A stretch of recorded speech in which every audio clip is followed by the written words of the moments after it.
శ్రీగురుభ్యో నమ. హరి ఓం.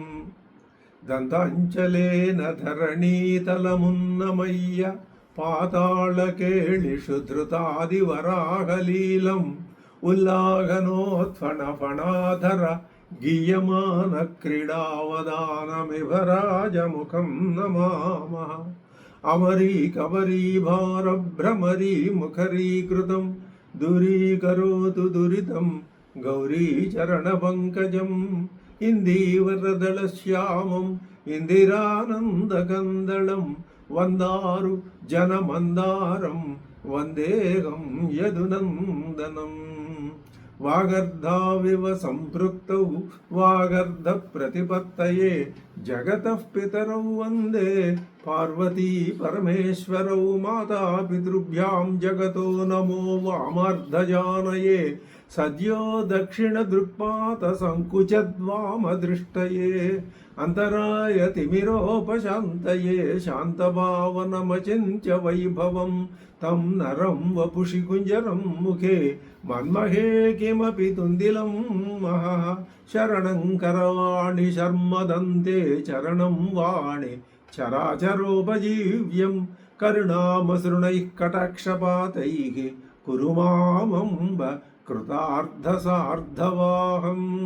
ఆశాసు రాశీభవదంగవల్లీ భాసేవ దాసీకృత దుగ్ధసింధుం మందస్మితైర్నిందిత శారదేందుం వందే రవిందాసున సుందరి త్వాం. శారదా శారదాంబోజవదన వదనాంబుజే సర్వదా సర్వదాస్మాకం సన్నిధిః సన్నిధిం క్రియాత్.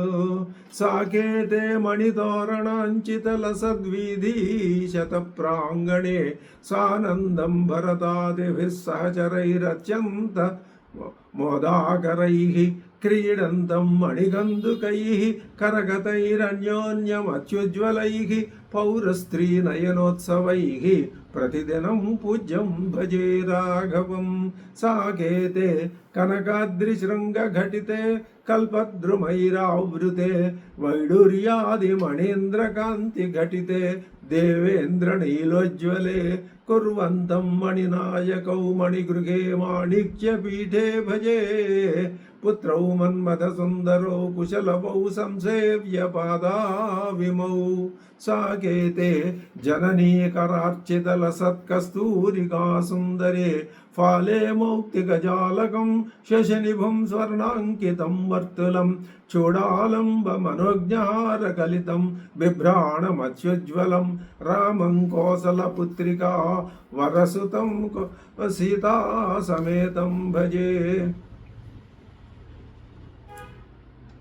సాకేతే సరయూజలేతి విమలే ప్రోత్ఫుల్ల పద్మాంకితే దివ్యస్త్రీ శతకోటి నృత్య రుచిరే స్వర్గ స్వర్గాపగా సుందరే పశ్యంతీషు సురాంగనాసు శపథం క్రీడంతముర్వీసుతాం బాహుభ్యాం విమలోదకేన రుచిరం సీతా సమేతం భజే.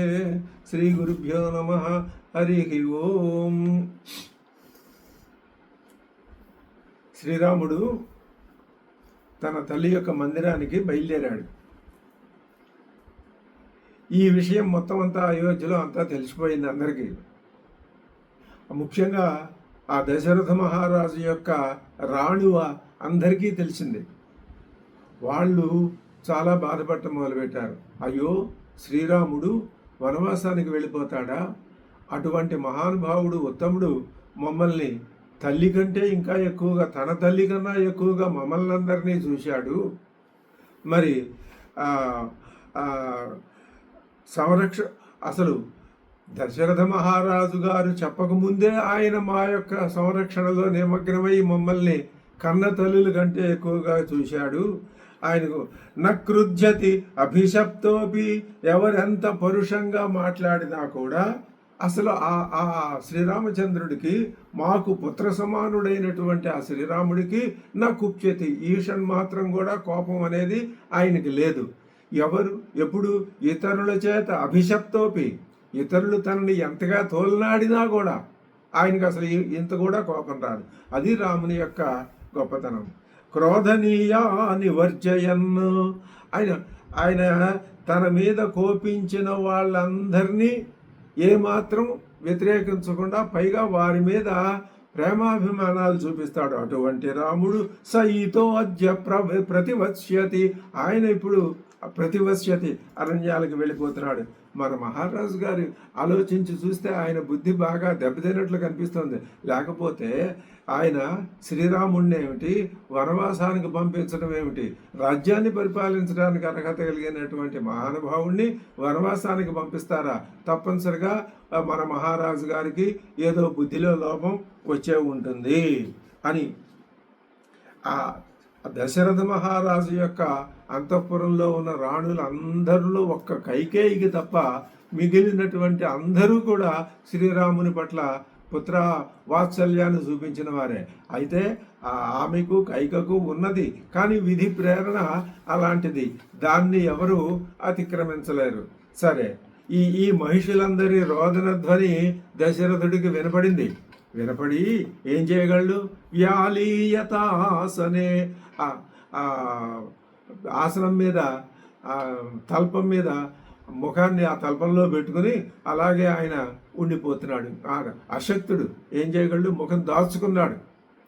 కౌసల్యాదేవి ఆ రాత్రంతా కూడా నియమనిష్టలతో, రాముడు కౌసల్య అమ్మ తల్లిగారి ఇంటికి బయలుదేరాడు కదా, ఆవిడ అంతకుముందు జరిగిన రాత్రి అంతా నియమనిష్టలతో గడిపింది. ప్రభాతం కాగానే బ్రాహ్మణులందరినీ పిలిపించి వారి చేత తన మందిరంలో హోమ విధులు నిర్వర్తింపచేస్తూ ఉన్నది. ఆమె పట్టు వస్త్రాలు ధరించి సాక్షాత్తు లక్ష్మీదేవిలాగా వెలిగిపోతూ ఉన్నది. అటువంటి తల్లిని దర్శించాడు శ్రీరాముడు. కొడుకును చూసుకుని అమ్మవారు ఎంతో మురిసిపోయింది, సంతోషంతో పొంగిపోయింది. తల్లికి పాదాభివందనం చేశాడు శ్రీరాముడు. కౌసల్య అంటున్నది, నాయనా, రాజ్యాధికారం పొందబోతున్న శ్రీరాముడికి ఇంతకు ముందు పరిపాలించిన వృద్ధులు, ధర్మమూర్తులు, మహాత్ములు అయిన ఆ రాజర్షుల వలె దీర్ఘాయువు ఘనకీర్తి కలగాలని నేను కోరుకుంటున్నానయ్యా అని నిండు మనస్సుతో ఆశీర్వదించింది. నాయన, మీ తండ్రి ధర్మాత్ముడు. దశరథ మహారాజు ఎప్పుడు ఎందుకని ధర్మాత్ముడు ఇప్పుడు ఆవిడ దృష్టిలో అంటే శ్రీరాముణ్ణి యవరాజ్యాభిషేకం చేస్తానన్నాడు అనే వార్త వచ్చింది కాబట్టి ఆయన ధర్మాత్ముడు. అది ధర్మాత్ముని యొక్క లక్షణమే కదా. మీ ఆయన నేడే నిన్ను యువరాజును కావిస్తాడు అని అంటూ, నాయన ఇదిగో ఈ ఆహారం తీసుకో, భోజనం చెయ్యి అన్నది. కానీ ఇక్కడ రాముని మనస్సు, రాముని పరిస్థితి వేరుగా ఉన్నది. ఇప్పుడు ఆయన ఒక ఘోరమైనటువంటి విషయాన్ని తల్లిగారికి చెప్పాలి. తల్లిగారు ఎంతో ఆనంద ఉత్సాహాలతో నిండినటువంటి మానసిక స్థితిలో ఉన్నది ఆవిడికి ఇప్పుడు ఘోరాతి ఘోరమైన వార్త చెప్పాలి. ఆవిడ భోజనం చేయమంటున్నది. ఆయన సున్నితంగా తిరస్కరించి సమయోచితంగా భోజనాన్ని ఉన్న చేత్తో అలా స్పృశించి కొంచెం సిగ్గుపడుతూ కించిత్ వ్రీడాతు ప్రాంజలిరబ్రవీతు నమస్కారం చేసి అమ్మతో అంటున్నాడు, అమ్మా, గొప్ప భయావహ స్థితి ఏర్పడిందమ్మా. ఒక మాట భయంకరమైన విషయం చెప్పాలి అంటే ముందు తీవ్రతగా ఒక్కసారిగా చెప్పేయకూడదుగా. దానికి సంబంధించిన 1-2 మాటలతో ఆ విషయాన్ని వర్ణిస్తే ఎదుటి వాళ్ళు కొంచెం దానికి అనుకూల స్థితిని కనపరుస్తారు. ఏర్పడుతుంది అక్కడ. అమ్మా, గొప్ప భయావహ స్థితి ఏర్పడిందమ్మా. నూనం నజానీషి, ఎంతటి భయావహ స్థితి ఏర్పడిందో నీకు తెలియట్లేదమ్మా. నిజంగా నీకు తెలియదు. ఏమిటా భయావహ స్థితి అంటావా? గమిష్యే దండకారణ్యం కిమనేన ఆసనేనమే, నాకు ఈ ఆసనం చూపించి దీని మీద కూర్చోమ్మా అంటున్నావు. వజ్రవైడూర్య అంకితమైనటువంటి ఈ ఆసనం మీద కూర్చోమంటున్నావు. కాదు, నేను దండకారణ్యానికి వెళ్ళవలసిన వాడిని అమ్మా. ఈ రత్న సింహాసనం మీద కాదు నేను కూర్చోవలసింది. విష్ఠరాసన యోగ్య, దర్భలతో తయారు చేయబడిన ఆసనం మీద కూర్చోవలసిన అర్హత నాకు ఉన్నది. ఈ వజ్రవైడూర్య ఆసనం మీద కూర్చునే అర్హత లేదు. కాలోయం మాం ఉపస్థిత, అటువంటి కాలం నాకు వచ్చిందమ్మా, దాపురించింది అని శ్రీరాముడు తన నోటితో కాలోయం ఉపస్థిత. నువ్వు పట్టాభిషేకం జరిగి యువరాజుగా రత్నసింహాసనం మీద కూర్చుంటానని అనుకున్నావు, కాదు. కాలోయం ఉపస్థిత, ఎటువంటి సమయం ఇప్పుడు వచ్చింది అంటే నేను విష్ణరాసనం మీద కూర్చొని ఉండవలసినటువంటి కాలం వచ్చింది. చతుర్దశి వర్షాణి వశ్యామి విజనే వనే, విజనమైన వనంలో నేను 14 సంవత్సరాలు అరణ్యవాసం చేయాలమ్మా. కందమూల ఫలైర్జీవన్, కేవలం నువ్వు భోజనం ఇందాక తినమన్నావు, ఇది రాజోచితమైన భోజనం నేను తినటం కాదు. కందమూల ఫలైర్జీవన్, కందమూల ఫలాలు మాత్రమే నేను స్వీకరించాలి. హిత్వా మునివధూ ఆమిషం, మాంసాది భోజనాలను విడిచిపెట్టి నేను మునివతు జీవించాలి.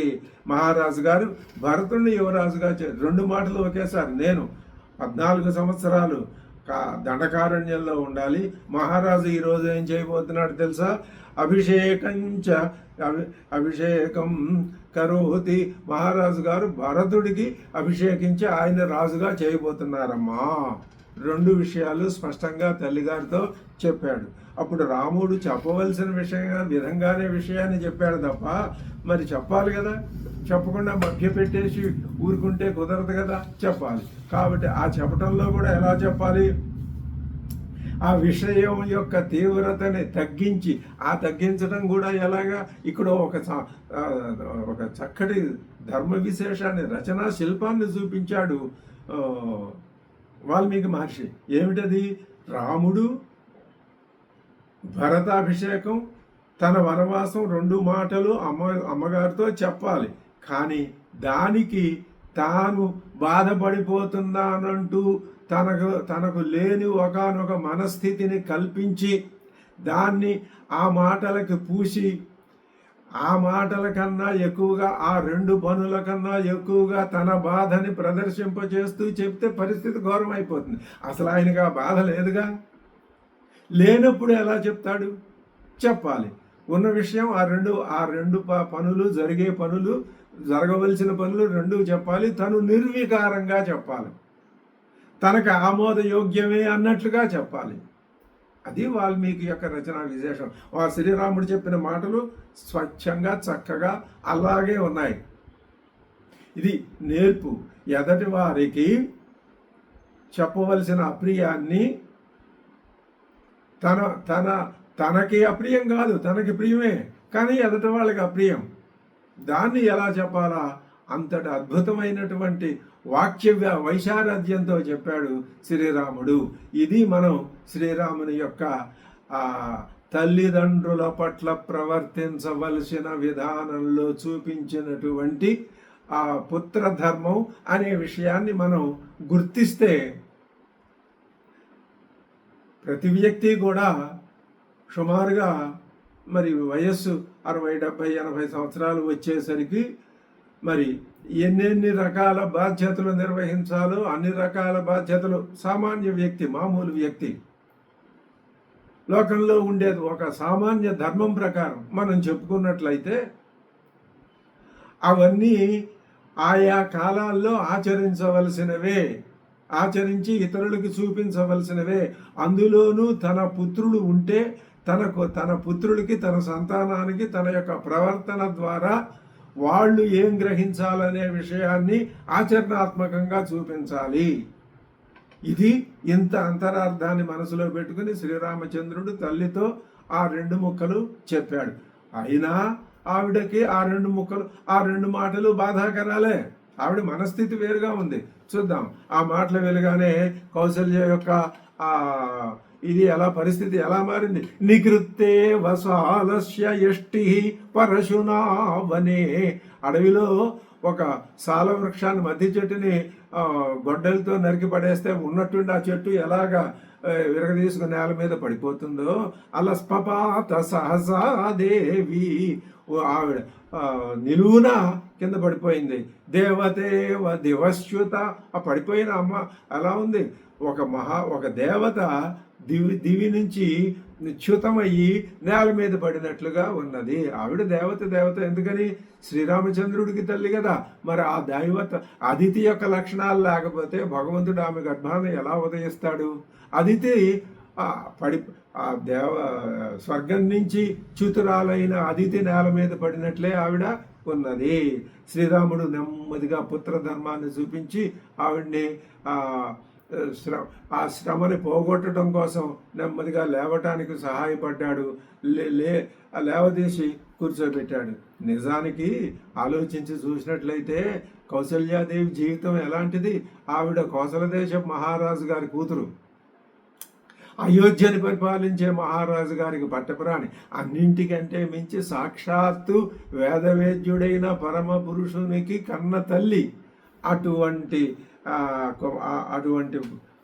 కౌసల్య ఆవిడ ఇప్పుడు అయినా 10 నెలలు తన గర్భంలో పుత్రుడిని మోచి కన్నది కాబట్టి ఆ తల్లి యొక్క లక్షణాలు, కుమారుడి యొక్క అభివృద్ధిని కోరుకునే తల్లి ఏ విధమైనటువంటి మనస్థితిలో ఉంటుందో ఆ స్థితి ఆవిడికి తప్పదు, మానవ మాతృరాలు కాబట్టి అంటుంది. నాయన, నేను ఈ ఎడబాటు ఎలా సహిస్తాను రా బాబు? సహించలేను కదా. నువ్వు నా కడుపున పుట్టకపోయినట్లయితే అప్పుడు ఒకటే బాధ ఉండేది. ఏమిటా బాధ? నేను సంతానం లేని దానిని వంధ్యను అనే బాధ ఒకటే ఉండేది. కానీ ఇది ఇప్పుడు ఈ బాధ సంతానం కలిగి ఆ సంతానం నాకు దూరం అయిపోతే ఆ బాధ కంటే ఇది ఎక్కువైన బాధ. అందులోనే ఉంటే జీవితం ఆ విధంగా ఆ బాధతో సరిపోయి యది పుత్ర న జాయేథాహ మమ శోకాయ రాఘవ. మరి నువ్వు గనక నజాయేథా జన్మించి ఉండకపోయినట్లయితే నస్మ దుఃఖమతో భూయ పశ్యేయమహమ ప్రజా. సంతానం లేదనే ఒక దుఃఖమే తప్ప మరి ఏ దుఃఖము ఉండేది కాదు. ఆ జీవితం అదొక విధానంలో జరిగిపోయేది. కానీ సంతానం కలిగింది, ఆనందం కలిగింది. ఇప్పుడు ఆ సంతానం దూరం అయింది అంటే ఇది ఇంతకంటే ఘోరమైనటువంటి దుఃఖం బహుశా లోకంలో ఏది ఏ స్త్రీకి ఉండదు. అదేం మాట? అదేమిటి అంటే అప్పుడు సంతానం లేదనే ఒకటే బాధ. ఇప్పుడు మీ తండ్రి గారి అధికారంలో ఇప్పుడు వచ్చేసరికి ఆవిడకి వెనకటి విషయాలన్నీ గుర్తొస్తున్నాయి. తండ్రి గారు నీకు రాజ్యాధికారం ఇస్తామన్నారు కాబట్టి ఆయన ధర్మజ్ఞుడు అని చెప్పింది, అది యథార్థమే. కానీ ఇప్పుడు తన మనస్సు లోపలికి వెళ్ళి తన గత జీవితాన్ని తలుచుకున్నట్లయితే దశరథ మహారాజులో ఉన్నటువంటి కొన్ని లోపాలు ఆవిడికి ఇప్పుడు కనిపిస్తున్నాయి. ఒక ఆపద వచ్చినప్పుడు అది దాంతోపాటు మరికొన్ని అటువంటి విషయాలు గుర్తుకు రావడం అనేది మానవ లోకంలో సహజమైనటువంటి విషయమే కదా. ఇప్పుడు నాకు పట్టమహిషి అనే గౌరవం ఏనాడు మీ తండ్రి గారు ఇవ్వలేదయ్యా. ఇది చాలా లోపం. ఆయన ఎందుకు ఇవ్వలేదు అంటే అది ఆయనకుండే కారణాలు ఆయనకున్నాయి. కానీ ఈవిడ మనస్సు మాత్రం అప్పుడే ఆనాడే గాయపడింది. కానీ ఇప్పుడు నేను ఏమనుకుంటున్నాను, సరేలే మహారాజు గారు ఇవ్వకపోయారు, ఇంతకాలానికి ఒక కుమారుడు కలిగాడు కదా, అందులో నువ్వు పెద్దవాడు కదా, ఆ పెద్దవాడు రాజ్యానికి వెళ్తే నాకు ఇంతకు ముందు భర్త చేతుల్లో వచ్చిన అవమానం ఏదైతే ఉన్నదో, మిగిలిన సవతుల చేతుల్లో వచ్చిన అవమానం ఏదైతే ఉన్నదో ఇవన్నీ కూడా నేను మర్చిపోయి నా కుమారుడు మహారాజు అయ్యాడనే ఆనందంతో నేను గడిపేయగలను అనేటటువంటి ఒకానొక విధమైన సంతోష భావనలో నేను ఉన్నాను. కానీ ఇప్పుడు నువ్వు ఇలా ఉన్నట్టుండి ఒక్కసారి మాట్లాడేసరికి నేను ఊహించుకున్నటువంటి ఆ సౌధాలన్నీ కూలిపోయినాయి. అపి పుత్రేతు పశ్యేయం అని అనుకున్నాను. పుత్రుడు రాజు అయినట్లయితే మళ్ళీ నేను నా పట్టమహిషి గౌరవాన్ని పొందలేకపోయినా రాజమాత గౌరవాన్ని పొందగలను అనుకున్నాను.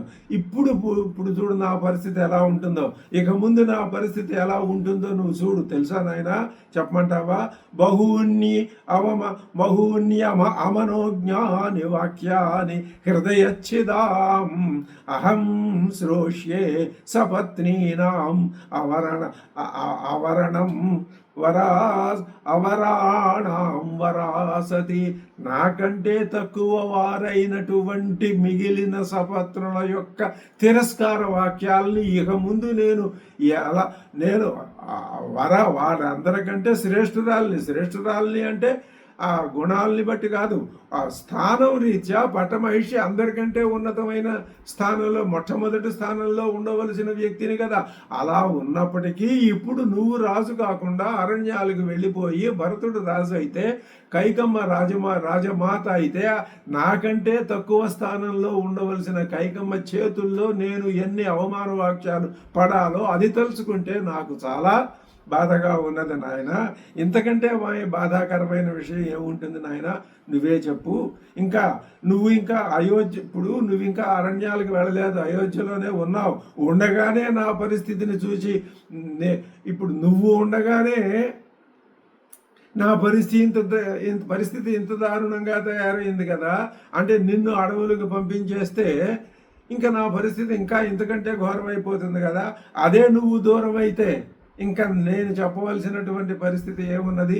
ఇప్పుడు నువ్వు ఉండంగా నిన్ను రాజుని చేయటం అనేదే ఒక గౌరవప్రదమైనటువంటి కార్యక్రమంగా ఉండవలసినది నిన్ను పంపిస్తే ఎందుకు పంపించినట్లని అనుకోవాలి నేను.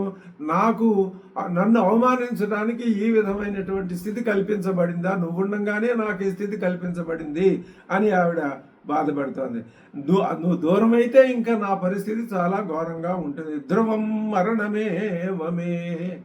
ఇంకా నువ్వు దూరం అయితే ఇంకా నాకు మరణం తప్ప వేరే శరణ్యం లేదు.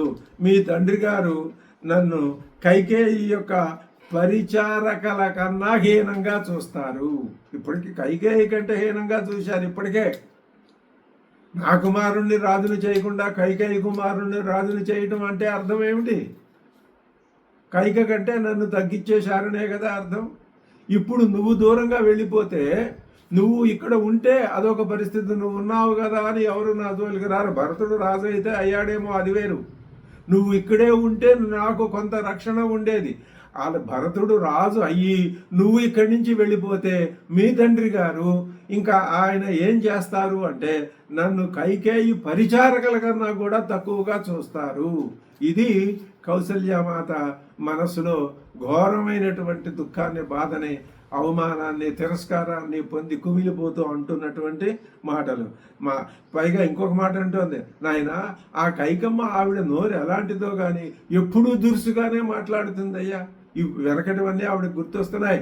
అంటే ఆవిడకి అప్పుడప్పుడు దురుసుగా మాట్లాడటం అనే అలవాటు ఉన్నది. అందుకే దేవతలు ఈ దేవకార్యం కోసం ఆవిడ్ని ఎన్నుకున్నారు. ఆవిడ్ని దేవతలు ఎన్నుకోబోతున్నారు కాబట్టి ఆవిడ ప్రవర్తనలో అక్కడక్కడ అలాంటి చెడ్డ మాటలు కొన్ని వచ్చిన ఉదాహరణలు ఉన్నాయి అని ఇప్పుడు కౌసల్య మనకి ఆ విషయాన్ని బయటపెట్టి చెప్తున్నది. నువ్వు రాజు అవుతావని నీకు ఉపనయనం జరిగినప్పటి నుంచి, అంటే ఇక్కడ ఒక మాట చెప్పాడు, 17 సంవత్సరాలు అయింది శ్రీరామచంద్రుడికి ఉపనయనం జరిగి. నువ్వు ఉపనయనం జరిగిన తర్వాత ఇంక నీకు జరగవలసిన కార్యక్రమం పట్టాభిషేకమే. ఈ 17 సంవత్సరాల నుంచి నేను పట్టాభిషేకం కోసమే ఎదురు చూస్తున్నానయ్యా. ఇంకా ఈ లాభం లేదు. నేను కూడా నీతో అడవులకు వచ్చేస్తాను. నువ్వు లేని ఈ రాజ్యంలో నేను ఉండను కూడా. ఈ తల్లి తోడుకున్న సంభాషణ అంతా లక్ష్మణుడు వింటూనే ఉన్నాడు. కౌసల్య పరితాపాన్ని ఆయన సహించలేకపోయాడు. అంతేకాదు ఆమె దైన్య స్థితికి లక్ష్మణుడు కూడా దీనుడయ్యి ఆయనకు కూడా కళ్ళమ్మట నీళ్లు తిరిగి ఆయనకి ఇప్పుడు ఏం మాట్లాడాలి? మరి అక్కడ ఉన్నాడు కదా, అంతా వింటున్నాడు, అంతా చూస్తూనే ఉన్నాడు కదా. ఆయన ఇప్పుడు తల్లి తరఫున మాట్లాడడానికి సమయోచితంగా, అక్కడ సమయోచితం అంటే శ్రీరాముడికి ఉచితం, ధర్మానికి తగినట్లుగా అని అర్థం కాదు. తల్లిని సమర్థించే విధంగా మాట్లాడడానికి ఆయన నిర్ణయించుకుని అంటున్నాడు. అమ్మా, ముందు తల్లితో అంటున్నాడు, అమ్మా శ్రీరాముడు అడవులకి వెళ్ళటం నాకు ఇష్టం కాదమ్మా. నిజం చెప్పాలంటే కైకేయి చాలా కుటిలాత్మురాలమ్మా. మహారాజు కూడా ఎలాంటి వాడు? వృద్ధుడు. విపరీతశ్చ వృద్ధశ్చ విషయైశ్చ ప్రదర్శిత. ఆయన విపరీతమైన వాడు, వృద్ధుడు, విషయైశ్చ ప్రదర్శిత. ఆయనకున్నంత విషయ లోలత్వం మరెవరికీ లేదు. అలాంటి వాడు ఎంతకంటే ఏం మాట్లాడతాడు, ఎంతకంటే ఏం చేస్తాడు? మరి శ్రీరాముడు అసలు ఈయన ఏ అపరాధం చేశాడు? అపరాధం ఏదైనా చేస్తే ఈయన్ని రాజ్య బహిష్కారం, అడవుల్లో ఉండోని అదొక శిక్ష ఉంటుంది శాస్త్రంలో ఆ శిక్ష వేయచ్చు. పోనీ ఏదైనా రాజద్రోహం చేశాడా? రాజద్రోహము చేయలేదు. ఏం చేశాడని శ్రీరాముడికి శిక్ష? ఇది నిజంగా లక్ష్మణుడి యొక్క విషయం దృష్ట్యా చూసినట్లయితే ఆలోచింపదగిన విషయమే. మహారాజు రాముడికి నేరం చేశాడనే దృష్టితో శిక్ష వెయ్యలేదు. అసలు ఆయన వేసింది శిక్ష అని కూడా అనలేదు. అసలు ఆ దృక్పథంతోనే ఆయన చెప్పలేదు. కానీ దాంట్లో కొత్త దృక్పథాన్ని వెతుకుతున్నాడు లక్ష్మణుడు. ఇది ఉంటుంది, తప్పదు. ధర్మం అనేది 100 అంచులు కలిగినటువంటి ఆయుధంలాగా ఉంటుంది. ఎటువైపు ఏ విధమైన మాట అది ధర్మం అవుతుందో ఎవరు చెప్పగలరు? అది చాలా చెప్పటానికి సాధ్యమయ్యే విషయం కాదు. అది పరిశీలించటానికి పరిశీలించే వాడి యొక్క ధర్మ సూక్ష్మత్వాన్ని ఆలోచించే దృష్టి మీద ఆధారపడి ఉంటుంది తప్ప సామాన్యులకి ధర్మం దురవగాహ్యంగా ఉంటుంది. మరి ఆయన ఏ రాజద్రోహం చేయలేదు కదా. శ్రీరాముడు ఆయన నిజంగా ఎటువంటి వాడు? ఆ శిక్ష ఆయనకు వేసింది అది సరైన శిక్షనా? రాముడు ఎటువంటి వాడు? దేవకల్పం, దేవతలతో సమానుడైన వాడు. రుజు ప్రవర్తన గలవాడు. దాంతం రిపూణామపి వత్సలం, శత్రువుల మీద కూడా వాత్సల్యం చూపించేటటువంటి మహానుభావుడే. ఇటువంటి కుమారుణ్ణి ఎవరైనా నిష్కారణంగా అడవులకు పంపుతారా? ఆ మహారాజు గారికి ఏమైనా బుద్ధి జ్ఞానం ఉన్నాయా? నేను ఒక్క మాట చెప్తున్నాను వినమ్మా. విచక్షణ జ్ఞానం లేని రాజు మాట మనం పాటించనక్కర్లేదు. ఆయన విచక్షణ జ్ఞానం కోల్పోయి ఈ మాట చెప్పాడు. నువ్వు అప్పుడు అన్నతో అంటున్నాడు, అన్న నువ్వు రాజ్యాధికారం చేజిక్కించుకో, నేను నీకు బాసటగా ఉంటాను. నీ తరఫున నేను నిలబడి ధనుసు చేతబట్టుకొని నీకు అండగా ఉంటా. ఎదిరించిన వాళ్ళందరినీ సంహరించి పారేస్తా. రాజ్యంలో నీకు ఎదిరించేవాడు ఎవడూ లేకుండా చేస్తా. నిరాఘాటంగా చేస్తా. నీ యొక్క అధికారం అప్రతిహతంగా ఉండేటట్లు నేను చేస్తాను. నీతో నాతో విరోధం పెట్టుకొని ఆ రాజ్యాన్ని భరతుడికి కట్టబెట్టడానికి మహారాజు గారికి ఎన్ని గుండెలు? ఇక్కడ నేను లేనని అనుకున్నాడా? రాముడికి ఎవరు తోడు లేడు, రాముడు నిస్సహాయుడు అనుకున్నాడా? త్వయా చైవ మయా చైవ కృత్వా వైరముత్తమం కాశ్చ శక్తి. ఎక్కడిది ఎన్ని గుండెలు ఈ దశరథ మహారాజుకి? నీతోటి నాతోటి విరోధం పెట్టుకుంటాడా ఈయన? శ్రియం దాతుం భరతాయచ, ఈ రాజ్యలక్ష్మిని భరతుడికి కట్టబెడతాడా? ఎంత గుండెలు ఆయనకి అని అంటూ మళ్ళీ అమ్మతో ఉంటాడు, అమ్మా అన్నగారంటే నాకు ప్రాణం. నా బలమంతా ఉపయోగించి నీకు సంప్రాప్తించిన ఈ దుఃఖాన్ని పోగొట్టి అన్నగారు మళ్ళీ రాజ్యాన్ని స్వీకరించే విధంగా నేను చేస్తాను అని నీకు మాటిస్తున్నాను అన్నాడు.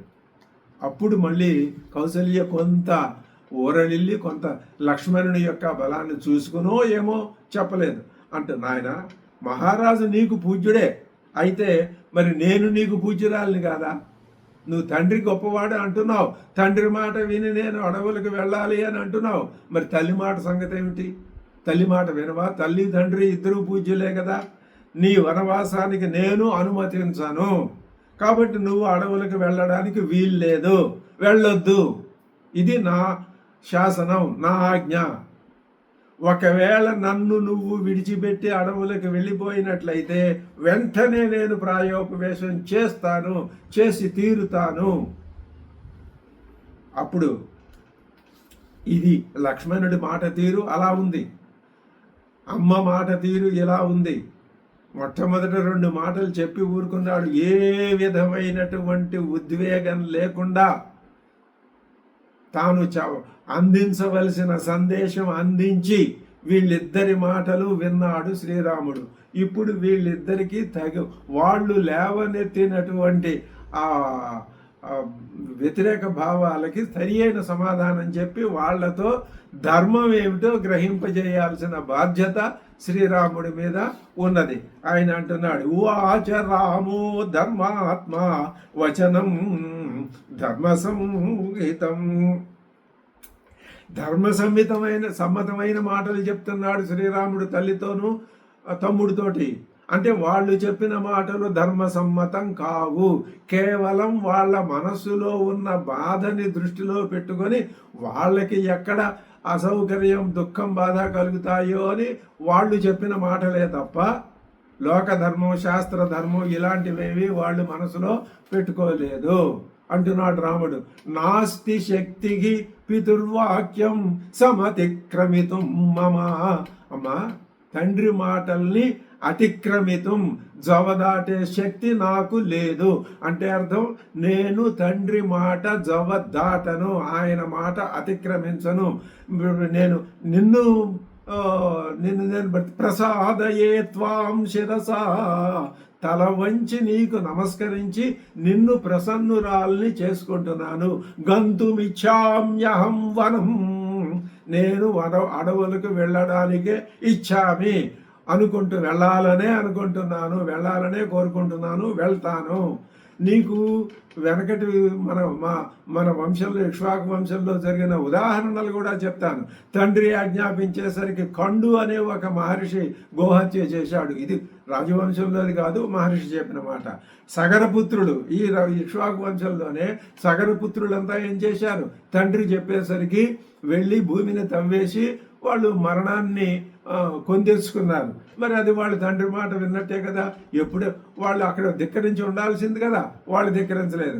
అలాగే మళ్ళీ ఇంకొక ఋషి సంగతి చెప్తాను. పరశురాముడు జమదగ్ని కుమారుడు తండ్రి మాట విని తల్లిని తల నరికేశాడా లేదా? ఆయనకి ధర్మాధర్మాలతో పర్లేదు, తండ్రి మాటే ధర్మం. దాన్ని లోకం విభేదిస్తుంది. ఏమని? తండ్రి అధర్మం చెప్తే నిర్వహిస్తావా? ఇది పెద్ద ప్రశ్న వస్తుంది. దానికి కూడా ఆయన జవాబు చెప్తాడు. ఎవరైనా సరే తండ్రి ఆజ్ఞని పరిపాలించి ఆ ఆజ్ఞని నిర్వహించవలసిందే. ఆజ్ఞ ఎటువంటిదైనా సరే. ఇలా అంటున్నాను అంటే నీ మాటని నేను కాదంటున్నానని అర్థం కాదు. అది ధర్మ సూక్ష్మం ఇక్కడ రాముడు చెప్పేది. నేను తండ్రి మాటే వింటాను అంటే తల్లి మాట నీవు చెప్పిన మాట వినడని కాదు. నీ మాట వేరు, తండ్రి మాట వేరు అయినప్పుడు అలా అవటానికి కూడా వీల్లేదు. నీ మాట తండ్రి మాట ఒకటే కావాలి. ఎందుకని? తండ్రికి మించినటువంటి స్వాతంత్ర్యం నీకెక్కడుంది? లేదు కదా. తదే తత్తు మాయా కార్యం క్రియతే భువి నాన్యథా పితుర్హి వచనం కుర్వన్ న కశ్చిన్నామహీయతే. పితుర్హి వచనం కుర్వన్, తండ్రి మాటని ఎవడైతే ఆచరణలో పెడతాడో కశ్చిత్, ఎవడో కూడా నా అవహీయతే, అతడికి పతనం అవటం అనేది ఉండదు. అతడు ధర్మం నుంచి పతనం కాడు. ఇప్పుడు లక్ష్మణుడికి మాటకి సమాధానం చెప్పాలి. శ్రీరామ, లక్ష్మణ, నా మీద నీకు చాలా ప్రేమ ఉంది, గౌరవం ఉంది, అన్న అనేటటువంటి అభిమానం ఉంది, సంతోషమే, ఒప్పుకున్నాం. అంతేకాదు నీ బలపరాక్రమాలు ఎదురులేనివి, నీ తేజస్సు తిరుగులేనిది, ఒప్పుకుందాం. కానీ ధర్మోహి పరమోలోకే, నాయనా నీకు తెలియదు ఒక మాట ఉందిరా, అది చెప్తాను నేను. ధర్మోహి పరమోలోకే, లోకంలో పరమమైనది ధర్మం. ఆ ధర్మమే ఈ లోకాన్ని నిలబెడుతోంది. ఈ లోకం నిలబడి ఉన్నది అంటే దీనికి మూల స్తంభం ధర్మమే. ఆ ధర్మమే లేకపోతే లోకం ఉండదు. ధర్మోహి పరమో లోకే, ధర్మే సత్యం ప్రతిష్ఠితం. ఆ ధర్మంలోనే సత్యం ప్రతిష్ఠితమై ఉన్నది. సత్య ధర్మాలు రెండు లోకాన్ని నిలబెడుతున్నాయి. భగవంతుడి అవతారాలు, సంపూర్ణ అవతారాలు, శ్రీకృష్ణ అవతారం, శ్రీరామ అవతారం ఎందుకు వచ్చినాయి అంటే సత్య ధర్మాల్ని లోకంలో స్థాపించటం కోసమే. ఎప్పుడైతే వాటికి కొంచెం అవజ్ఞాకరమైన, అవమానకరమైన పరిస్థితి ఏర్పడుతుందో, తాను సృష్టించిన లోకంలో తాను స్థాపించిన సత్యధర్మాలకి భంగం ఏర్పడితే భగవానుడు చూస్తూ ఊరుకోడు. తానే స్వయంగా కార్యరంగంలో దిగి మళ్ళీ ఆ సత్యధర్మాల్ని నిలబెడతాడు. అందుకే రామావతారం. అందుకే శ్రీరాముడు రామో విగ్రహవాన్ ధర్మ. ధర్మం యొక్క ధర్మం అంటే అందులో సత్యం గర్భితంగా ఉంది. కాబట్టి ధర్మము అంటున్నారంటే ధర్మం ఒకటే అని అర్థం కాదు, సత్యం కూడా అదే. ఆ మాట చెప్తున్నాడు ఆయన. ధర్మోహి పరమో లోకే, ధర్మే సత్యం ప్రతిష్ఠితం, ధర్మ సంశ్రితమే తచ్చ పితుర్వచనముత్తమం. ఇప్పుడు మా తండ్రి చెప్పిన మాట కూడా ధర్మ సంశ్రితమే, అది అధర్మ సంశ్రితం కాదు. కాబట్టి ధర్మ సంశ్రితమైన పితృవచనాన్ని నేను పరిపాలిస్తాను, అది ఉత్తమం, గొప్పది. సంసృత్య చ పితుర్వాక్యం మాతుర్వా బ్రాహ్మణస్య వా న కర్తవ్యం వృధా వీర ధర్మమాశ్రిత్య తిష్టత. ఎవడైతే ధర్మాన్ని నేను పరిపాలిస్తానని అనుకుంటాడో అటువంటి వాడు ఏం చేయాలి అంటే బ్రాహ్మణ వాక్యం కానీ పితృవాక్యం కానీ మాతృవాక్యం కానీ వాళ్ళకి మాట ఇచ్చి నేను మీ మాట చేస్తానని గనక అని అది ధర్మబద్ధమై అటువంటి ధర్మస్థితిలో ఉన్నవాడు వాళ్ళకి మాట ఇచ్చి ఆ మాటని తప్పకూడదు. నా వృధా నా కర్తవ్యం, ఆ ఇచ్చిన మాటని వ్యర్థం చెయ్యకూడదు. లక్ష్మణ విను, గుర్తుపెట్టుకో, తెలుసుకో, అర్థం చేసుకో. తండ్రి ఇచ్చిన మాట ధర్మబద్ధమైనది కాబట్టే నేను ఆయన మాటని గౌరవిస్తాను. ఈ విషయం నువ్వు అర్థం చేసుకోవాలి. నువ్వు రాజ్యం సంపాదించి నాకిస్తే అది తండ్రి కాదని భరతుడిని రాజుని చేస్తే నువ్వు నాకిస్తే ఇది ధర్మం కాదు. ఆయనకి మనసులో బహుశా ఆ లక్ష్మణుని యొక్క దుడుకుతనం చూసి నవ్వు వచ్చి ఉంటుంది, చిన్నతనం. ఇక్కడ ఒక ముఖ్యమైన అతి ముఖ్యమైన వాల్మీకి రచనలో ఉన్నటువంటి నిగూఢమైన విషయాన్ని మనం గ్రహించాలి.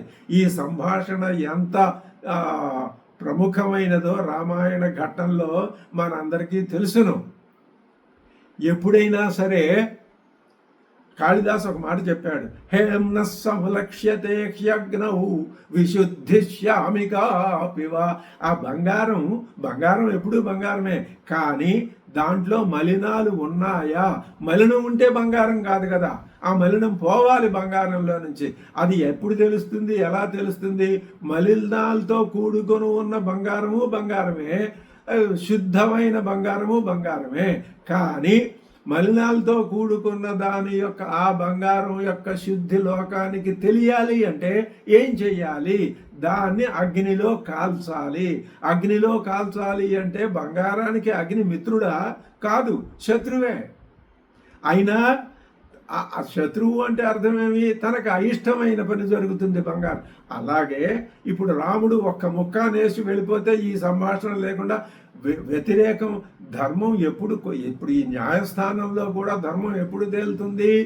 ఇది ధర్మం కాదని వాదించే వాళ్ళు ఉన్నప్పుడు వాళ్ళు చెప్పిన విషయాలన్నీ ధర్మబద్ధం అయితే ఇది ధర్మం కాదు, అధర్మమే. కానీ వాళ్ళు చెప్పిన విషయాల్లో ధర్మం లేదని తేలితే ఈ ధర్మం, నిజమైన ధర్మం ఇక్కడ తేలుతుంది, ఇది తేలుతుంది. ఈ ఘట్టంలో పైగా ఇద్దరూ ప్రముఖులే, శ్రీరామునికి కావలసిన వాళ్ళే. ఒకరు తల్లి, ఒకరు తమ్ముడు. ముగ్గురు యొక్క సంభాషణలో శ్రీరాముని యొక్క ధర్మాన్ని నిగ్గుదేలుస్తున్నాడు వాల్మీకి. ఇది అద్భుతమైన విషయం రామాయణంలో. ఈ విషయాన్ని రామో విగ్రహవాన్ ధర్మ. విగ్రహం ఎందుకైంది ధర్మం? ఎక్కడా కలుషం ఎక్కడా కూడా లేదు అని చెప్పడానికి ఈ సంభాషణ అత్యద్భుతమైన సంభాషణ. ఇది ప్రతి ఒక్క మనిషికి ఇటువంటి స్థితి జీవితంలో వస్తుంది. ఇది ఆచరించాలి.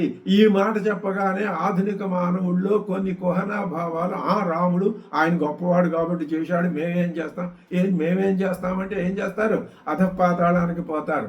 మీ స్థాయిలో మీరు మీ ధర్మాన్ని నిర్వహించవలసిందే. అది గుర్తించాలి. ముందు గుర్తించి నిర్వహిస్తే రాముడి ఆచరణలో మనం రాముని యొక్క ఆ అయనం, అప్పుడు రామాయణం సార్థకం అవుతుంది.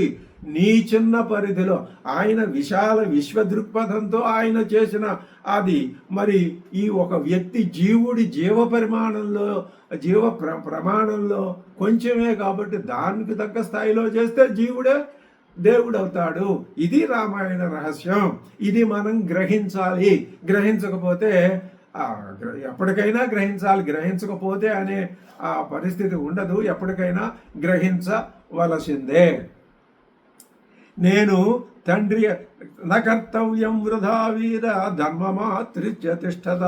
నేను తండ్రి ఆజ్ఞను జవదాటను నిష్కర్షగా ప్రకటన చేస్తున్నాడు శ్రీరాముడు. మన తండ్రి గారి కైకమ్మకి వాగ్దానం చేశారు కదా, ఆ ప్రకారమే ఆమె నాకు వనవాసం విధించింది. నాకు కైక ఒకటి, కౌసల్య ఒకటి కాదు, భరతుడు ఒకటి, లక్ష్మణుడు ఒకటి, వేరు కాదు. ఒకప్పుడు కైకమ్మ అంది నాకు శ్రీరాముడు భరతుడు ఇద్దరు ఒకటే అని.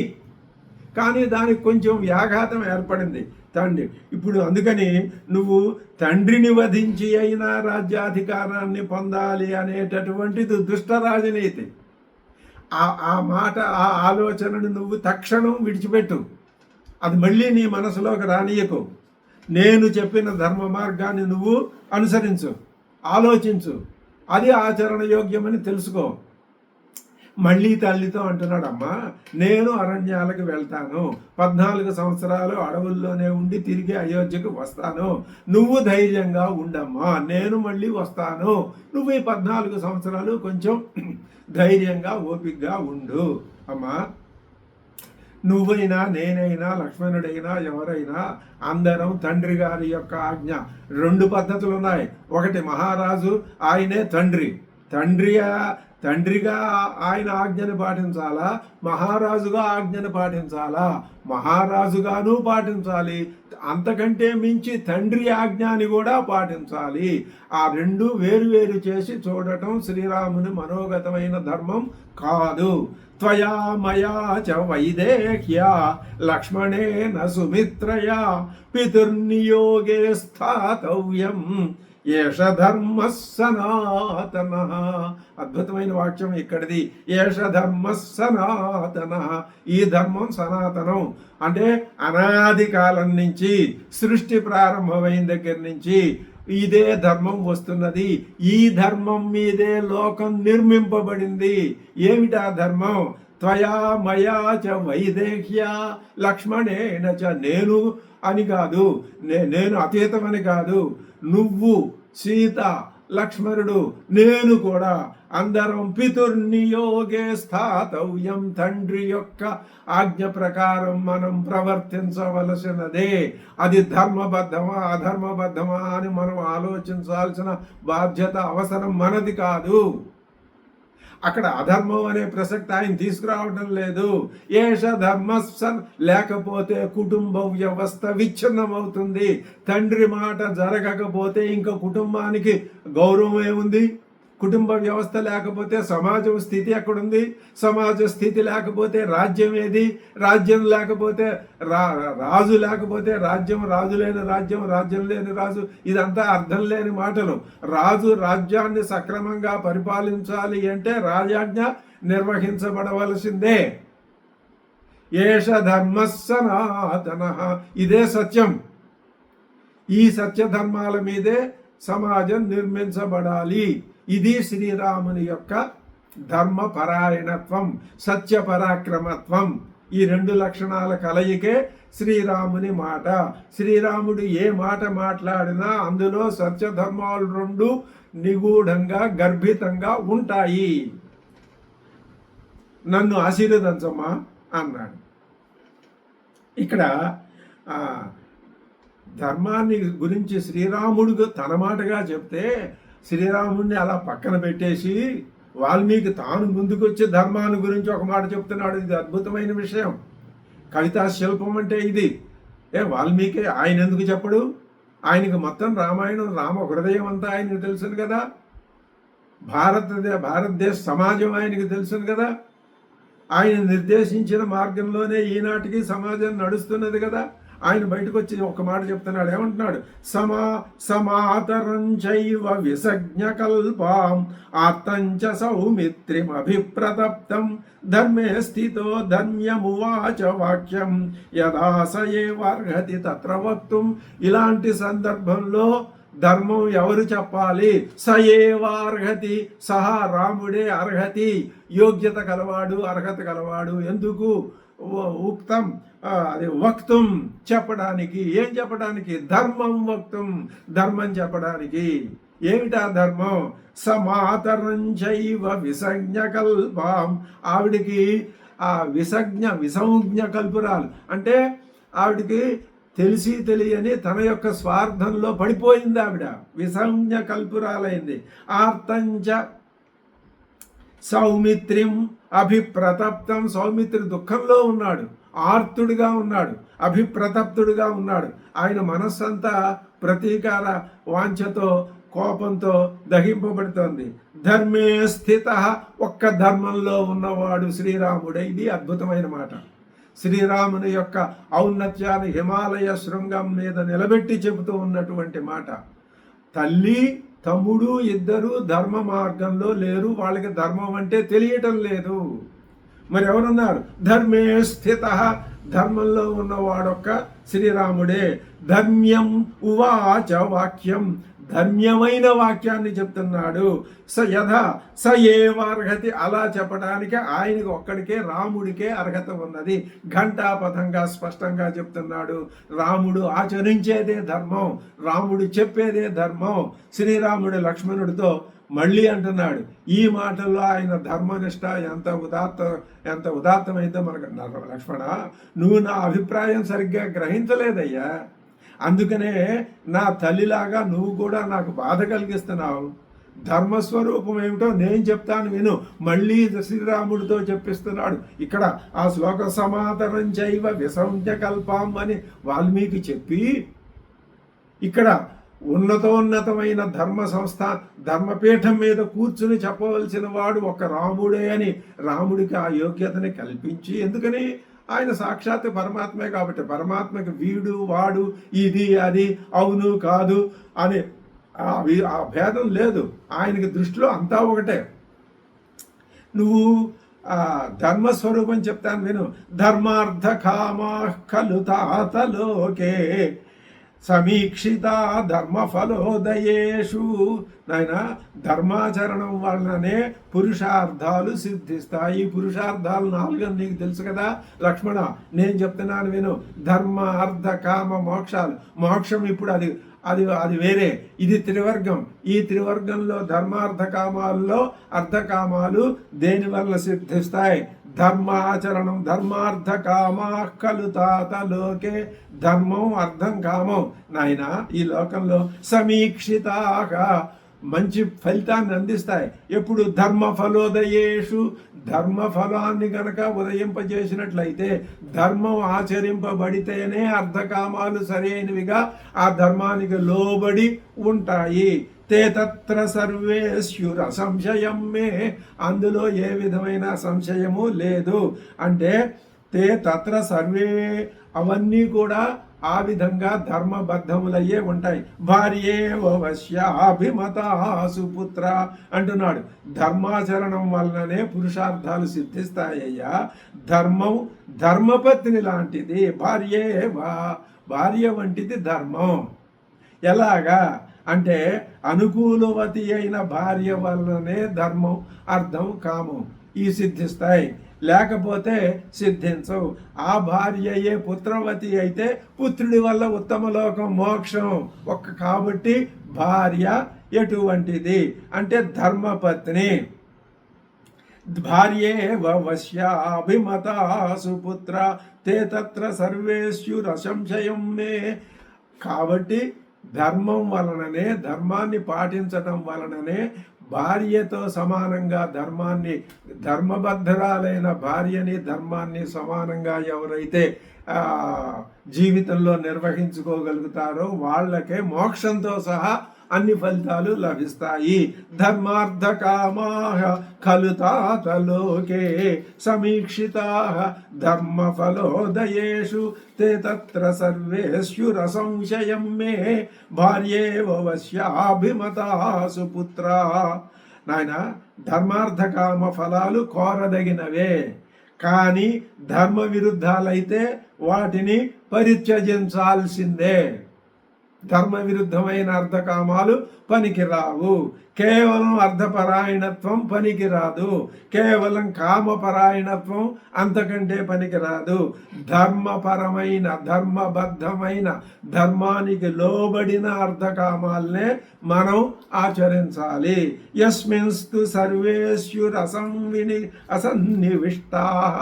యస్మిన్, ఏ ధర్మంలో అయితే సర్వే అన్ని కూడా సన్నివిష్టాలు కాకుండా ఉంటాయో, ధర్మో యతస్యాతు తదుపక్రమేత, అటువంటి ధర్మాన్నే మనం ఆచరించాలి. భవత్యర్థపరోహిలో ద్వేష్యో భవత్యర్థపరోహిలోకే. అర్థపరుడైన వాడు కేవలం నువ్వు అన్నావే రాజ్య సంపదను తీసుకొచ్చి అప్పచెప్తాను నీకు, భరతుడికి రాజ్య సంపద ఇవ్వటం ఏమిటని. సంపద కోసం కాదు, రాజ్యం ధర్మం కోసం. ధర్మం కోసం రాజ్యం. ఇప్పుడు నాకు తండ్రి చెప్పిన ధర్మం ఏమిటంటే నేను అడవులకు వెళ్ళాలి. భరతుడు ఇక్కడ రాజ్యాన్ని ఇక్కడ సంపద, రాజ్య సంపద, అధికారం కాదు ప్రధానం. ఎంత లోతుగా ఆలోచించి శ్రీరాముడు ఆ లక్ష్మణుణ్ణి తన దారి వైపుకు తీసుకొస్తున్నాడో.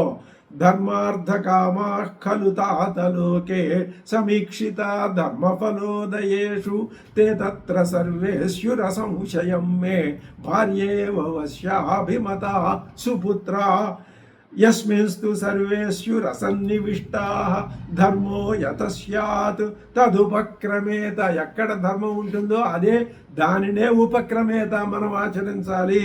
సరే, ఈ అసన్నివిష్టములైనటువంటి ధర్మంలో మిగిలినవి లేకపోతే, ధర్మం లేకపోతే, ఈ అర్థకామాలు ధర్మంలో ఉండకపోతే దాన్ని విడిచిపెట్టాలి మనం. ద్వేష్యో భవత్యర్థపరో లోకే. అర్థపరుడైన వాడు ద్వేష్యుడవుతాడు లోకంలో. అతన్ని లోకం గ్రహించదు. కామాత్మత కల్వపి న ప్రశస్త. అర్ధాత్మత, కామాత్మత ఈ రెండు ప్రశస్తమైనవి కావు. పైగా ఇప్పుడు మళ్ళీ తలవైపుకి ఇంకొక ధర్మం చెప్తున్నాడు. అందరికీ అన్ని రకాలుగా ధర్మ సందేహాలు తీర్చే సమాధానం చెప్పేస్తున్నాడు శ్రీరామచంద్ర మహాప్రభు. ధర్మపరుడు, ధర్మబద్ధుడు, ధర్మపరాయణుడు ఆయన. మహారాజు గారు జీవించే ఉన్నారు కదా. అమ్మా నువ్వేమిటి నాతో వస్తానంటున్నావు? నువ్వు ఎవరికి వశభర్తురాలివి? ఎవరి మాట వినాలి? నీ భర్త మాట నువ్వు వినాలి, నీ మాట భర్త వినాలి. అది అన్యోన్యం. కానీ ఇక్కడ నువ్వు భర్త జీవించి ఉండగా ఆయన్ని విడిచిపెట్టి కొడుకుతో అడవికి వెళ్ళటం ఏమిటమ్మా? ఇది ధర్మం కాదు. లోకం సంఘం ధర్మబద్ధమైందంటే ఇది అర్థం. ఆయనను విడిచి నా తల్లి నాతో వనాలకి రాకూడదమ్మా, అది ధర్మం కాదు. కాబట్టి ఈ రెండు పనులు జరిగి తీరాల్సిందే. భరతుని పట్టాభిషేకం జరగాలి, నా వనవాసం జరిగి తీరాలి. ఇది నేను ఇప్పుడు ఒక మాట చెప్తున్నానమ్మా. యశోహ్యహం కేవల రాజ్యకారణాత్ న పృష్ఠత కర్తుమలం మహోదయం. కేవలం రాజ్యం కోసం నేను నాకు రాబోయే కీర్తిని నేను నా పృష్ఠత కుర్యాం, నేను దానిని తృణీకరించను, వ్యతిరేకించను. రాజ్యం నాకు ప్రధానం కాదు. ఎంత స్పష్టంగా, ఎంత చక్కగా శ్రీరామచంద్రుడు అర్ధకామ నాహమర్ధపరో దేవి. అక్కడ కైకమ్మతో అదే మాట చెప్పాడు, ఇక్కడ తన తల్లితో అదే మాట చెప్తున్నాడు. ఇది రాముడు ఒకే మాట. రామోద్విర్నాభిభాషతే. రాముడు రెండు మాటలు లేవు. ఆయన ధర్మపరుడు. ఆ ధర్మంలోనే అర్ధకామాలు ఉండాలి. ధర్మాన్ని వ్యతిరేకించి అర్ధకామాలు ఉంటే ఆయన ఒప్పుకోడు. అది రెండో మాట లేదంటే అర్థం. అంతేగాని అప్పుడు ఒక మాట ఇప్పుడు ఒక మాట, అవన్నీ తాత్కాలికమైన లౌకికమైన అర్థాలు. శ్రీరాముని మాటల్లో ఉన్నటువంటి వేదపరమైన అర్థం ఇది. నాహమర్ధపరో దేవి అని అక్కడ అమ్మవారితో అన్నాడు, ఇక్కడ ఈ అమ్మతో కూడా అదే అంటున్నాడు. యశోహ్యహం కేవల రాజ్యకారణాత్ న పృష్ఠత కర్తుమలం మహోదయం అదీర్ఘకాలేన తు దేవి జీవితే. అమ్మ ఈ జీవితం ఎంతకాలం ఉంటుంది? బుద్భుతప్రాయం, ఒక క్షణం. ఆ క్షణకాలమైన జీవితంలో ఇటువంటి అయశకరములైన పనులు చేసి ఆ చెడ్డకీర్తి మూట కట్టుకోవడం మంచిదా? కాదమ్మా. రాముడు అల్లా ఎప్పుడూ చెయ్యడు. వృణే వరామధ్య మహీమ ధర్మత అధర్మత మన మహీం నా వృణే. నేను ధర్మబద్ధమైనటువంటి రాజ్యం, తండ్రి గారు ఒప్పుకునే రాజ్యమే నాకు కావాలి తప్ప తండ్రికి చెప్పిన ధర్మానికి వ్యతిరేకమైన పని నేను ఎప్పుడు ఏది చేయనమ్మా. స్పష్టంగా చెప్తున్నాడు శ్రీరామచంద్రుడు. చెప్పాడు. చూద్దాం తర్వాత మళ్ళీ ఆయన చివరిగా ఏ మాట చెప్పి వాళ్ళని ఒప్పించి వనవాసాలకి బయలుదేరతాడనే విషయాన్ని చూద్దాం. అంతవరకు స్వస్తి.